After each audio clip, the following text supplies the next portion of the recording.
அனைவருக்கும் வணக்கம். நம்ம டெய்லியும் prelims and mains point of வியூல 5 கொஸ்டின்ஸ் கரண்ட் அஃபேர்ஸ்லேருந்து பார்க்குறோம். இன்னைக்கு என்ன கொஸ்டின்ஸ் இருக்கு அப்படிங்கிறத பார்ப்போம். First one, skill training to those dropped out of education in the age group of 18 to 35 years அப்படின்னு சொல்லி கேட்டிருக்காங்க.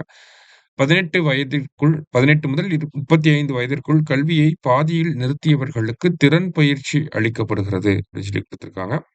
ஸோ அது எந்த திட்டத்துக்கு கீழே அப்படின்னு சொல்லி பார்த்தீங்கன்னா, வெற்றி நிச்சயம் அப்படிங்கிற திட்டத்துக்கு கீழே. ஓகேவா? ஸோ வெற்றி நிச்சயம் அப்படிங்கிறது தான் திட்டம்.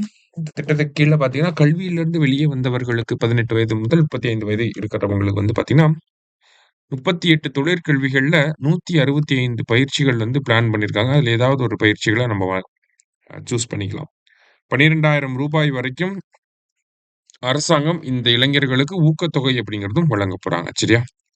அடுத்தது, under the employment linked incentive scheme, first time employees will be given up to how many rupees by government அப்படின்னு சொல்லி கேட்டிருக்காங்க. வேலை வாய்ப்புடன் இணைக்கப்பட்ட ஊக்கத்தொகை திட்டத்தின் கீழ் முதல் முறை ஊழியர்களுக்கு அரசாங்கத்தால் எத்தனை ரூபாய் வரை வழங்கப்படும்? So employment linked incentive scheme அப்படிங்கிறத மத்திய அரசாங்கம் கொண்டு வந்திருக்காங்க. பட்ஜெட்ல அறிவிக்கப்பட்ட ஒரு விஷயம் தான். இந்த திட்டத்துக்கு கீழே முதல் முறையா ஒரு இடத்துல வேலைக்கு போகக்கூடிய நபர்களுக்கு ஒரு மாச சம்பளம் அப் டு 15,000 வரைக்கும் நமக்கு என்ன சொல்றாங்க, இன்சென்டிவா குடுப்பாங்க.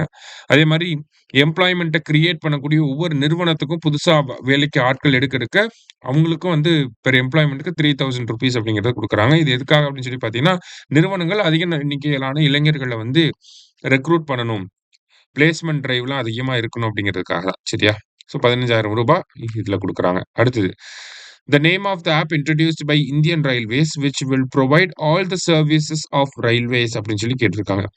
இந்திய ரயில்வே அறிமுகப்படுத்திய இந்த செயலியின் பெயர் ரயில்வேயின் அனைத்து சேவைகளையும் வழங்கும் அப்படின்னு சொல்லி கேட்டிருக்காங்க. ஸோ நமக்கு ரயில்வேல யூடிஎஸ் அன்ரிசர்வ்டு டிக்கெட்டிங் சிஸ்டம் அப்படின்னு சொல்லுவாங்க. இந்த ஆப் இருக்கு. ஐஆர்சிடிசி அப்படிங்கிற ஆப் இருக்கு. இது எல்லாமே பார்த்தீங்கன்னா ஒவ்வொரு அன்ரிசர்வ் டிக்கெட் எடுத்துக்கலாம், பிளாட்ஃபார்ம் டிக்கெட் எடுத்துக்கலாம், தட்கல் டிக்கெட் புக் பண்ணிக்கலாம். அந்த மாதிரி இருக்கு. இந்த எல்லா சேவைகளையும் ஒரே பிளாட்ஃபார்முக்கு கீழே, ஒரே ஆப்புக்கு கீழே கொண்டு வந்திருக்காங்க.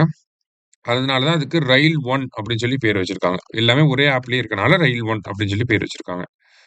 அடுத்ததா வந்து பார்த்தீங்கன்னா, which of the following is India's last foreign built warship அப்படின்னு சொல்லி கேட்டிருக்காங்க. பின்வருவனவற்றில் இந்தியாவின் கடைசி வெளிநாட்டு போர்க்கப்பல் எது அப்படின்னு சொல்லி கேட்டிருக்காங்க. ஐஎன்எஸ் தமால் அப்படிங்கிறது ரஷ்யாவோட உதவியால நம்ம இதை பில்ட் பண்ணியிருக்கோம். இதுக்கப்புறம் வரக்கூடிய போர்க்கப்பல் எல்லாமே இந்தியாவிலேயே முழுக்க முழுக்க உருவானதாக இருக்கும். சரியா?